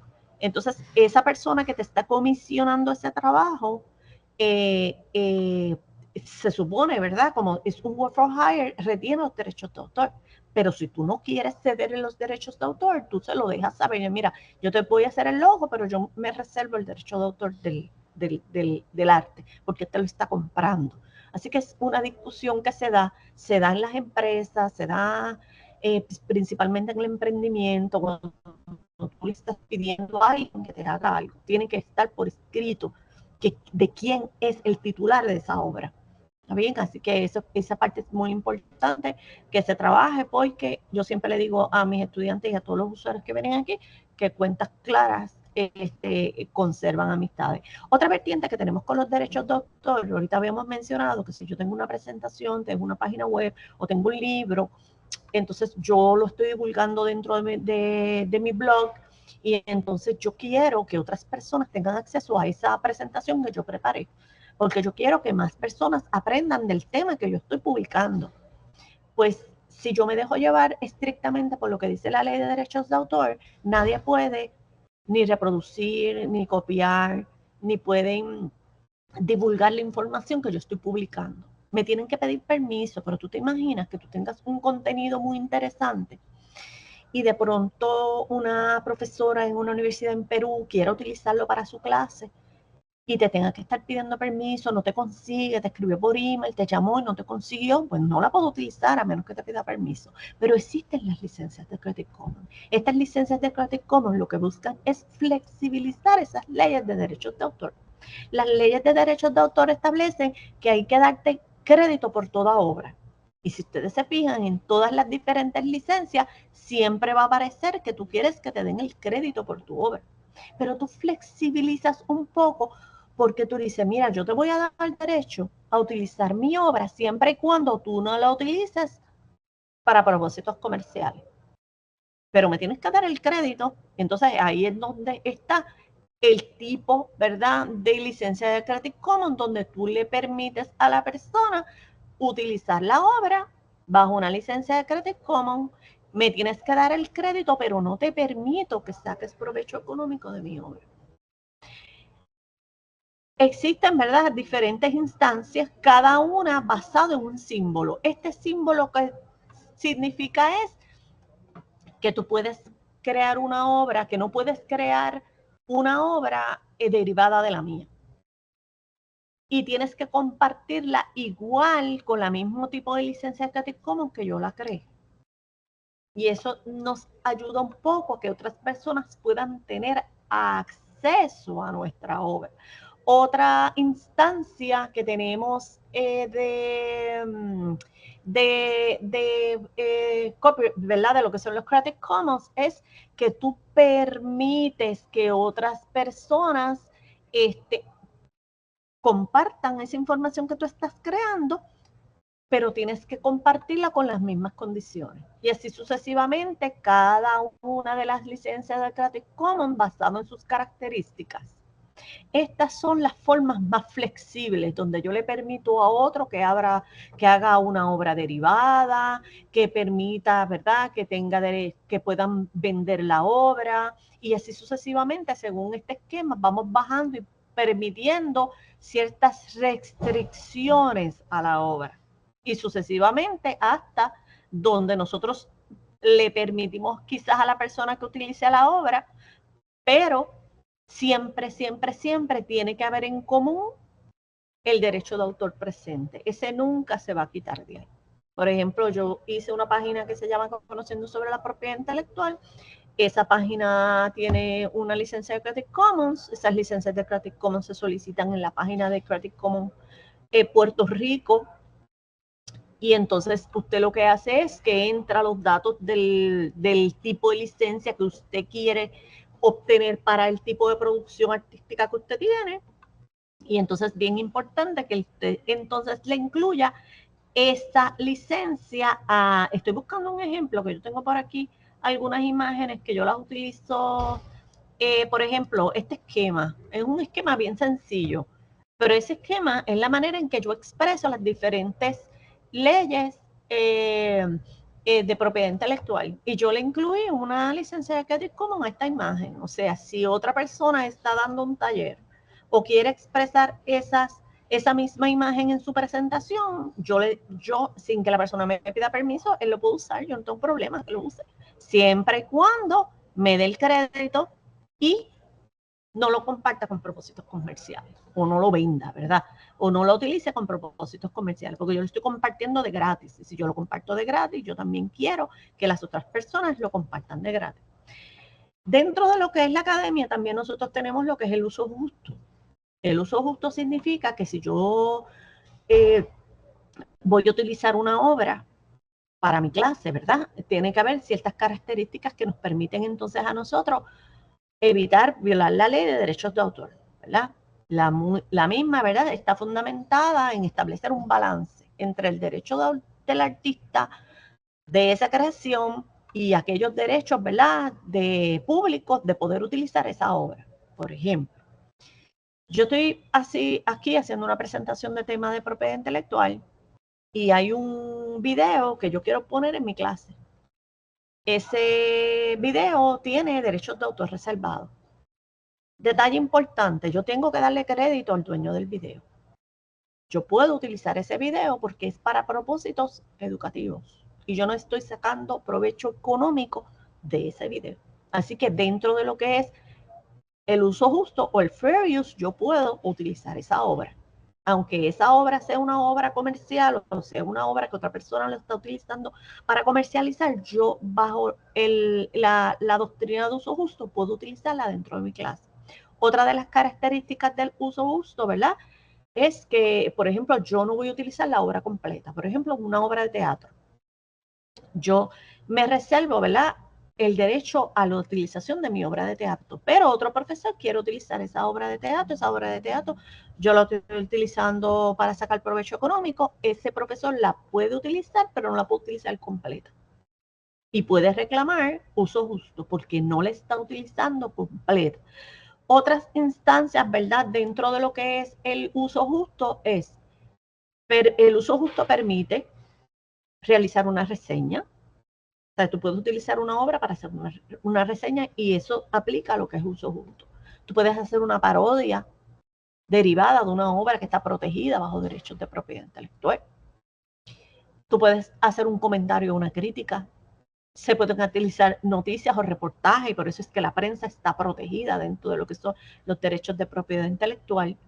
Se puede utilizar otra obra para investigaciones. Por ejemplo, hace poco alguien me preguntó, mira, ¿yo puedo utilizar las patentes para una investigación? Sí, tú puedes utilizar una patente para una investigación, por supuesto. Tú puedes, ahorita alguien había comentado, si no me equivoco fue José, que había mencionado que tú puedes, que la intención de que una patente tenga un tiempo de vigencia es que otra persona pueda crear algo nuevo, novedoso y nunca antes visto, basado en esa patente que ya existe. Así que en el caso de las investigaciones sí se pueden utilizar patentes ya otorgadas o que hayan ¿verdad? Caducado el tiempo de vigencia para hacer investigación. Por supuesto que sí que se puede. Y otra de las razones para reclamar el uso justo de una obra protegida es para fines educativos, ¿verdad? No comerciales, siempre y cuando no sea para propósitos no comerciales. La doctrina de uso justo también promueve entonces la libertad de expresión, bien importante, protegiendo estas obras. Bien importante, cuando usted vaya a utilizar una obra que está protegida, usted piense el propósito para el cual yo la voy a utilizar, el carácter del uso para el cual yo la voy a utilizar, la naturaleza del trabajo en que se va a utilizar, la cantidad o proporción o porción del trabajo a utilizarse y el efecto potencial del mercado. Así que estos 4 aspectos son bien importantes cuando nosotros vamos a utilizar una obra protegida por derechos de autor. Bien. ¿Qué pasa con las bibliotecas? Esa es una pregunta bien frecuente. ¿Y qué pasa con las bibliotecas que tienen un libro que tiene derechos de autor que los estudiantes van y lo utilizan? Pues sí, las bibliotecas están protegidas, ¿verdad? Dentro de lo que son las instancias de los derechos de autor, porque la biblioteca lo que hace es que te da acceso a la información.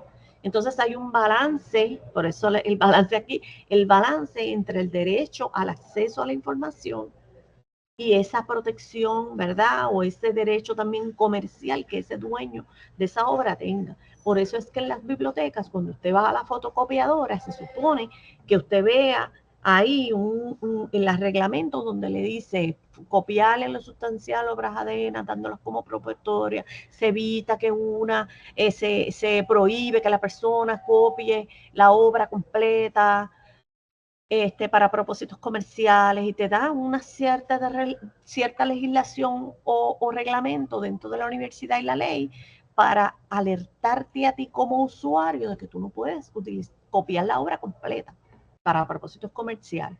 Tú puedes copiar un capítulo, tú puedes copiar una imagen, tú puedes sacarle copia a cierta parte de la obra, pero no le puedes sacar copia a la obra completa. Lo mismo nosotros como profesores, nosotros subimos material a Moodle.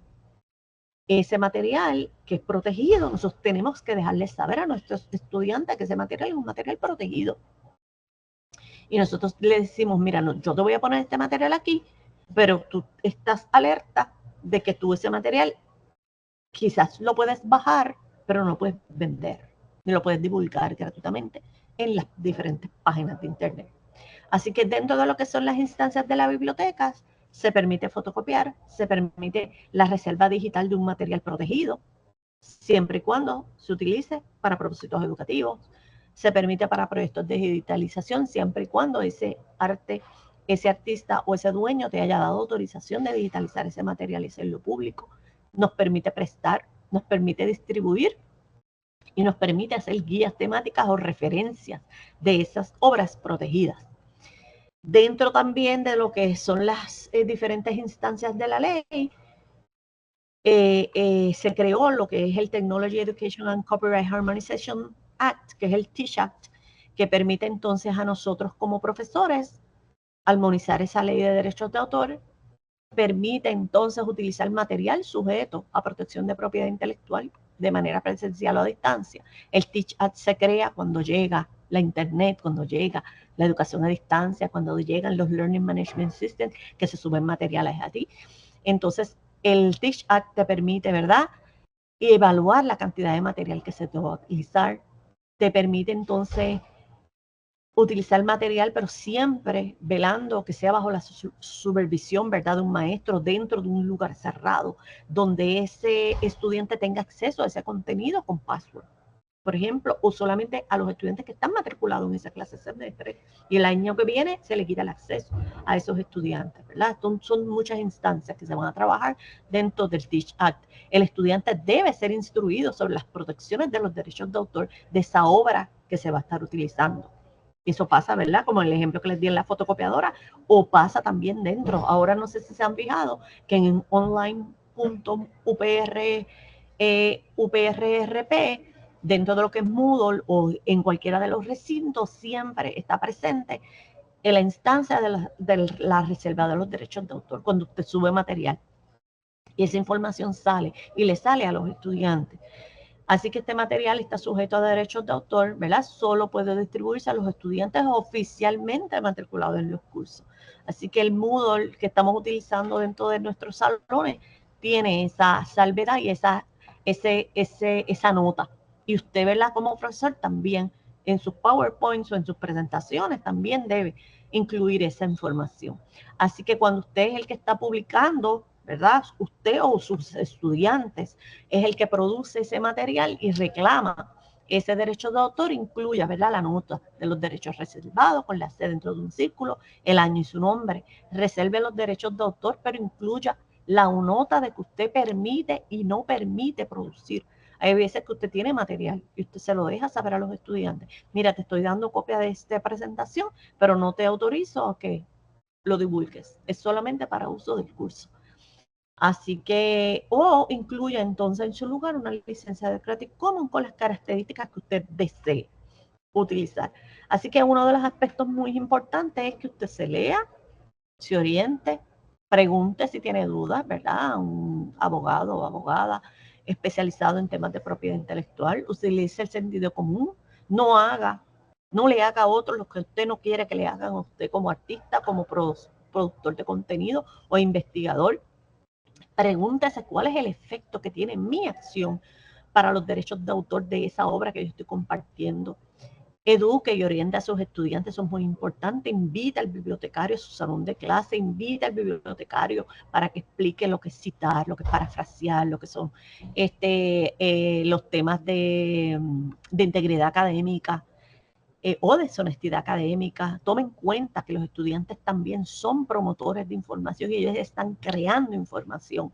Y enséñele también los temas de propiedad intelectual a sus estudiantes para que permita que esos estudiantes puedan reclamar sus derechos de autor y divulgar. Y entonces había incluido un poquito aquí sobre lo que es la inteligencia artificial. Yo creo que ya lo mencionamos al principio, que dentro de lo que los Estados Unidos, la Oficina de Derechos de Autor ha declarado que para que sea protegida esa obra tiene que haber sido creada por un humano. Así que dentro de lo que son estas instancias, de lo que son los derechos de propiedad intelectual, de lo que son los derechos de autor, a veces yo sé que es bien difícil poder discernir cuando un estudiante nos está entregando un material. Así que existen ahora hasta aplicaciones de la misma inteligencia artificial que te avisa cuánta cantidad de ese contenido fue creado con inteligencia artificial. Dentro de lo que es derecho de autor, ese derecho de autor tiene que haber sido, ¿verdad? Para poder someter o reclamar un derecho de autor, tiene que haber sido creado por un humano. Mi opinión personal es que todo aquello creado por una máquina no es mío, porque no es mío. Y la definición de lo que es plagio es copiar en lo sustancial una obra ajena dándola como propia. Y si es de la inteligencia artificial, es ajena.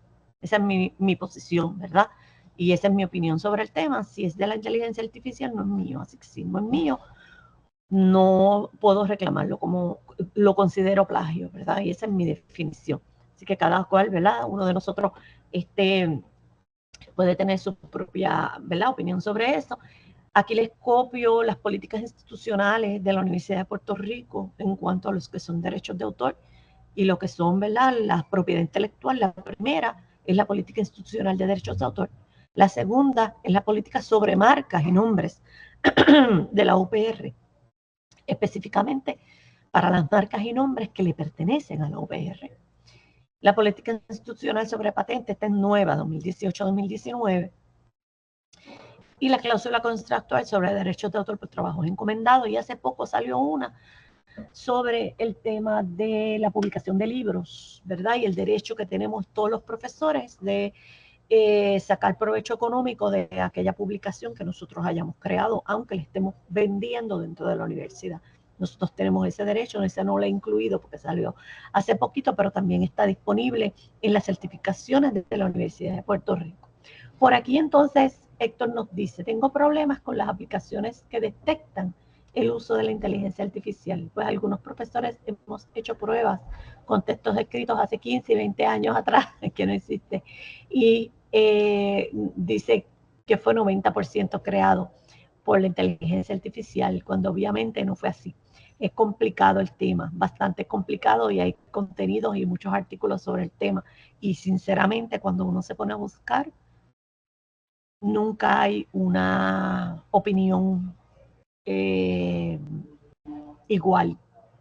Todo el mundo tiene, y todas las oficinas de propiedad intelectual tienen una opinión diferente. Así que nos dice Héctor por aquí que colocó una monografía de un estudiante del 2009 y me dijo que el 95% era inteligencia artificial. Y sabemos entonces que esta joven escribió gran parte del texto los viernes en sesiones en el centro de cómputos con supervisión. También tenemos que recordar que la inteligencia artificial se nutre de lo que ya está. Y con toda probabilidad, como se nutrió de lo que ya está disponible, lo detecta como que es de la inteligencia artificial. Ahí es un tema de un día completo, muy interesante. Usted nos mostró un ejemplo, pero de la misma manera otros profesores también nos han mostrado otros ejemplos que nos dicen lo contrario en otros talleres. Y es importante, ¿verdad?, que nosotros como profesores aprendamos, ¿verdad?, a discernir, aprendamos, ¿verdad?, también a utilizar temas reflexivos dentro del salón de clase, que por lo menos en mi opinión, que permitamos que el estudiante se apoye en las herramientas de la misma manera en que nosotros como profesores nos apoyamos en esas herramientas para limitar el tiempo. Uno ya conoce al principio cómo escribe el estudiante y uno se va dando cuenta. También de la misma manera tenemos que educar a nuestros estudiantes que no todo lo que te provee la inteligencia artificial es totalmente cierto y verdadero, porque de la misma manera que el ejercicio que hizo Héctor, que el 95% de un trabajo que a él le consta que el estudiante lo hizo, ¿verdad?, original, de la misma manera como la inteligencia artificial se nutre de lo que está en Internet, no todo lo que está en Internet es verdadero, porque sabemos que es fake news en Internet. Y nosotros hacemos una búsqueda general en Google y te pueden salir 13 millones, 14 millones de contenidos sobre ese tema. Y sabemos nosotros, ¿verdad?, que no necesariamente todo ese contenido es cierto. Así que la inteligencia artificial se está nutriendo también de ese contenido que no es cierto. Así que de la misma manera este ejercicio sirve para mostrar ese ejemplo de que no todo lo que está produciendo la inteligencia artificial necesariamente es cierto. Así que gracias por compartirlo.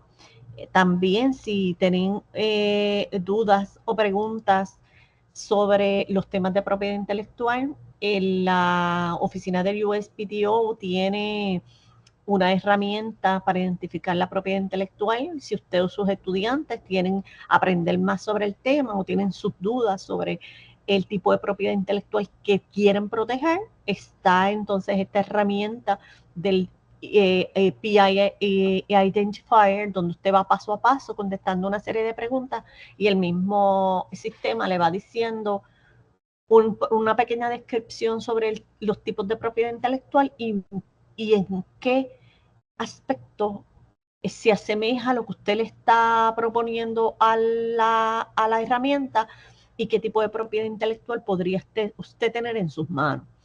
También, si usted sigue teniendo, ¿verdad?, dudas o quiere aprender más sobre el tema de propiedad intelectual, el USPTO tiene unas herramientas de unos eventos gratuitos, virtuales y presenciales sobre los diferentes temas de propiedad intelectual. Usted se puede suscribir. Todos son en inglés, casi todos son en inglés. Anualmente ellos tiran una serie de 5 o 6 talleres en español. Pero tienen closed caption que nos sirve también esa información. Iliana nos pregunta si compartiríamos la presentación. Sí, el Centro para la Excelencia Académica estará compartiendo la presentación con todos ustedes. Nos dice por aquí María, por favor, colocar el enlace a la página Conociendo sobre la Propiedad Intelectual. Yo creo que ese es el próximo enlace que tenemos aquí. Les comparto el QR code, lo pueden escanear desde sus celulares o dispositivo móvil en este momento, o les voy entonces a compartir el enlace en el chat para que lo puedan abrir en una pantalla nueva en su computadora, ¿verdad? Ya que estamos todos virtuales. Estamos todos virtuales, así que le vamos a poner por aquí. Perfecto. Aquí está el enlace. Esa es la página principal de la página Conociendo sobre la Propiedad Intelectual contiene los enlaces a las secciones. Todas las secciones están en estos vínculos. Hay una sección exclusiva para que se llama Propiedad Intelectual y la Academia. Ahí tenemos los enlaces a las certificaciones que tienen que ver con la universidad y con los derechos de autor y la propiedad intelectual dentro de lo que es la universidad. Tiene incluidos videos, ¿verdad? Tiene incluidos enlaces, tiene presentaciones, tiene videos. Todo este contenido se comparte en idioma español. ¿Por qué en español? Pues miren, mi experiencia en el Centro de Recursos de Patentes y Marcas es que el 100% de nuestros clientes, ¿verdad?, son de habla hispana.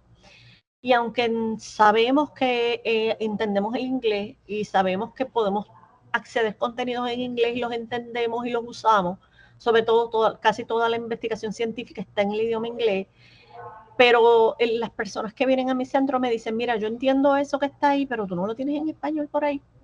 Así que yo me di a la tarea de recopilar la mayor parte de la información que estuviera en español sobre los temas de propiedad intelectual, que no es mucha. ¿Por qué? Porque la oficina del United States Patent and Trademark Office, que es la más que produce material, todo lo publica en inglés.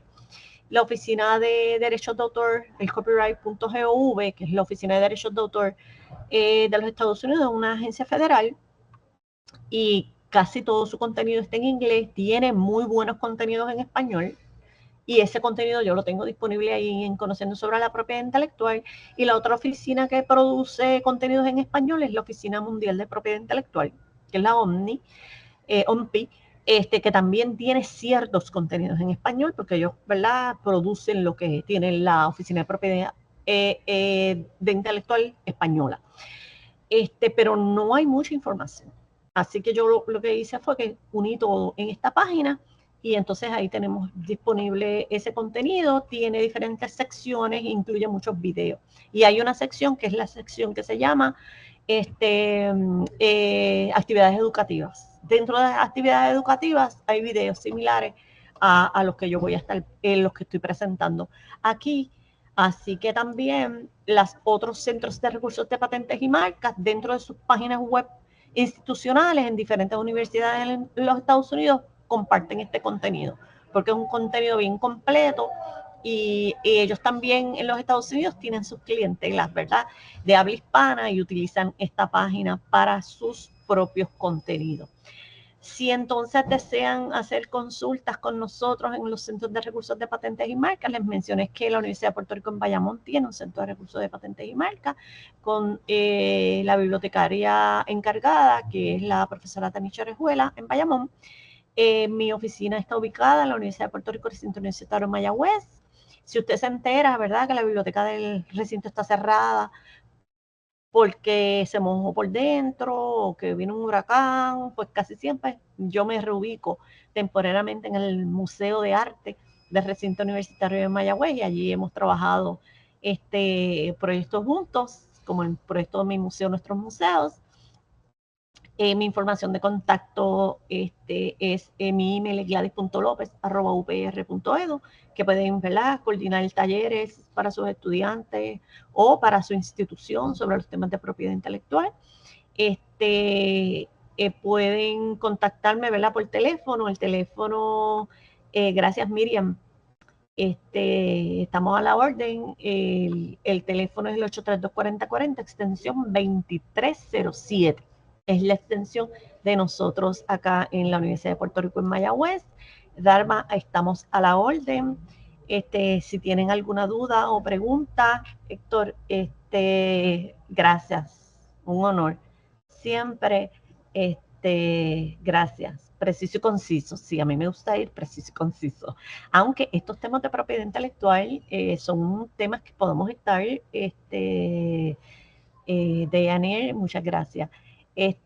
Podemos estar hablando una mañana entera, porque son súper interesantes y cada uno, ¿verdad?, tiene su diferente vertiente y cada uno tiene su diferente aplicación. William, ¿tenías una pregunta? Sí, buenas tardes. Buen día, perdón. Gracias por la presentación. Me quedó claro el aspecto de cómo uno pues llega a un acuerdo, por ejemplo, a un diseñador gráfico en el sentido de contratarlo para el diseño de una marca comercial, ¿verdad? Ajá. Sin embargo, tenía una duda con respecto, en el caso de patente, como hay involucra un aspecto de confidencialidad por su experiencia a través de los años, en el caso pues, de personas que se le han acercado para recibir una orientación. Mi duda es la siguiente, por ejemplo, planteando el ejemplo que usted dio de la bicicleta, que yo tengo la idea de que tengo esta noción de que vuela. Hago el research, busco precedentes, puedo, pues, no tengo dominio técnico de dibujo, pero te puedo hacer algo esquemático. ¿Qué recomendaciones le daría a una persona que tiene una idea como esta, verdad? Porque va a requerir quizás de un ingeniero industrial o de un aspecto más técnico de un profesional, ¿verdad?, que tenga conocimientos en el área para trabajar en el desarrollo de esa propuesta, de ese invento, ¿verdad? ¿Cómo es ese acercamiento para un poco proteger esa idea? Pero me entiende un poco por dónde va la pregunta, Claro, ¿verdad? sí, definitivo. Ok, Eso lo vemos aquí gracias. todo el tiempo. Gracias, Roberto. Gracias, Marta. Eliana, mira, eso lo vemos aquí todo el tiempo. Es una protección Discúlpeme, bien porque grande. también he escuchado personas que me han dicho, no, yo en ese caso tengo un acuerdo de confidencialidad que planteo que lo que disputamos no lo puede divulgar a terceros, pero en ese caso, si se llega a ese acuerdo de confidencialidad, es responsabilidad de ambas partes tener copia de ese acuerdo, no solamente una. Sí, los dos deberían tener copia de los dos. Eso yo lo recomiendo todo el tiempo. Eso son dos maneras que tú tienes para proteger esa idea.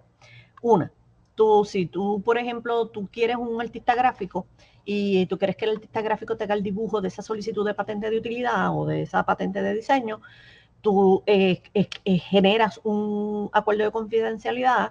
Dentro del acuerdo de confidencialidad no tienes que describir el invento. En el acuerdo de confidencialidad tú acuerdas con la persona, yo tal persona, contrato los servicios de fulano de tal, y dentro de este acuerdo de confidencialidad, fulano de tal no tiene derecho a divulgar el invento o divulgar detalles del invento, porque fue un contrato, whatever, lo que ustedes quieran llenar en ese acuerdo. Esa es una manera en que usted lo puede hacer. Y dentro del acuerdo no tienes que divulgar tu invento. De hecho, cuando yo recibo clientes aquí, yo a veces ni me entero del invento que la persona tiene, porque yo no tengo que saberlo. Yo los oriento en el tema y esa persona ejecuta, ¿verdad?, según su mejor criterio lo que quiere hacer. Pero yo ni me entero, porque no me lo tienes que decir. En el caso de un artista, por ejemplo, que te va a hacer un dibujo en AutoCAD o algo así, entonces ahí sí tú le tienes que decir, pero no lo vas a escribir. Vas a escribir que hay un acuerdo de confidencialidad y que esa persona no está autorizada a divulgar detalles de ese invento. Y ya está. Si acaso pasa, ¿verdad? Nunca vas a estar 100% seguro que la persona no lo vaya a divulgar. Pero o tú quizás no tienes maneras de atar esa divulgación con esa persona. Si tienes la manera de atarlo, pues chévere, pero si no tienes la manera de atarlo, lo tienes que dejar ahí. Pero hay otra manera que es más segura. Una de las maneras más seguras es sometiendo una solicitud de patente provisional. Una solicitud provisional. Esa solicitud de provisional te permite a ti tener el derecho de esa patente, de ese invento, de ese artefacto, antes de tú divulgar información sobre ese invento. Y tú se lo dejas saber a la persona a quien tú contrataste. Mira, ya yo tengo una patente provisional. Y la persona no va a intentar absolutamente nada de ilegal con ese invento porque ya está protegido. Eso es lo que le llaman una patente, una solicitud provisional de patente. Y esa es la manera más segura que cualquier persona o inventor tiene para proteger ese invento. Solicitando una solicitud provisional de patente. Lo malo de la provisional es que tú tienes hasta 12 meses para solicitar la no provisional, porque usted se convierte en dominio público si usted dentro de los 12 meses no la solicita, la patente no provisional. Así que volvemos, son decisiones. Pero sí, en el caso de los negocios también. Yo tengo también muchos clientes que está trabajando con un proyecto, con un negocio y está aterrado, porque tienen miedo de que le divulguen la información y lo que se hace es que se hacen acuerdos de confidencialidad y la persona tiene que tener copia y usted se queda con copia de ese mismo documento que los dos lo firmen en original. Entonces, ese acuerdo se debe firmar en papel, no puede ser en computadora. Sí, puede ser en computadora, hasta con Pero un email es suficiente. Claro, lo importante es que ambas partes tengan copia, que no solamente el que contrata. Exactamente, no los dos. Lo ideal es que los dos tengan copias. Si el que contrata no le interesa tener, pues que no lo tenga. ¿Sabes? ¿Verdad? Eso es a discreción, pero lo ideal es que sean los dos. Yo he tenido casos aquí de estudiantes que están haciendo trabajos en laboratorio, están haciendo investigación en los laboratorios y de pronto uno de ellos desaparece con toda la información. Yo siempre les recomiendo a todos los profesores es que si usted está trabajando con un grupo y trabajando con estudiantes, que haya acuerdos de confidencialidad y que todo el mundo tenga acceso a todo el contenido. Porque ha pasado, pasa. Lamentablemente es algo que pasa bien frecuentemente y uno tiene que protegerse. Y una de las mejores maneras de protegerse es educarse, que es precisamente lo que estamos haciendo hoy y ustedes están haciendo hoy. ¿Está bien? Gracias. Claro, a la orden. ¿Alguna duda, pregunta sobre el tema de propiedad intelectual? Nos quedan, creo que 4 minutitos para terminar. La presentación incluye las referencias, así que usted puede utilizar, ¿verdad?, esas referencias para buscar más información.